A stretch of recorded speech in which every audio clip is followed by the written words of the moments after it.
ஒரு காலத்தில் கபிலவஸ்து என்ற அரசாட்சியில் சித்தார்த்தன் என்ற இளவரசன் பிறந்தான். அவனே பின்னர் உலகிற்கு புத்தர் என்று அறியப்பட்டார். அரண்மனையில் எல்லா வசதிகளும் இருந்தாலும் சித்தார்த்தன் மனதில் எப்போதும் ஒரு கேள்வி இருந்தது. வாழ்க்கையின் உண்மை என்ன? ஒரு நாள் அரண்மனைக்கு வெளியே சென்றபோது முதியவன், நோயாளி, சடலம் மற்றும் ஒரு துறவி ஆகிய 4 காட்சிகளை பார்த்தான். அதனால் வாழ்க்கை துக்கம் நிறைந்தது என்பதை உணர்ந்தான். மனிதர்கள் ஏன் துன்பப்படுகின்றனர்? அதற்கான தீர்வு என்ன என்ற கேள்விகள் அவன் மனதை ஆட்கொண்டன.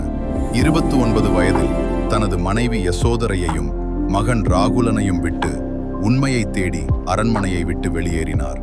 பல வருடங்கள் கடின தவம் செய்தார். இறுதியில் போத்கயாவில் உள்ள போதி மரத்தின் கீழ் ஆழ்ந்த தியானத்தில் அமர்ந்து அறிவொளி பெற்றார். அப்போது அவர் புத்தரானார். புத்தர் மக்களுக்கு 4 அரிய சத்தியங்களையும் அஷ்டாங்க மார்க்கத்தையும் போதித்தார். அன்பு, கருணை, சமத்துவம் ஆகியவற்றை உலகிற்கு எடுத்துக்காட்டினார்.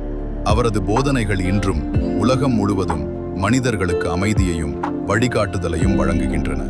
இது போன்ற நிகழ்வுகளை தெரிந்து கொள்ள எனது சேனலை சப்ஸ்கிரைப் செய்யுங்கள்.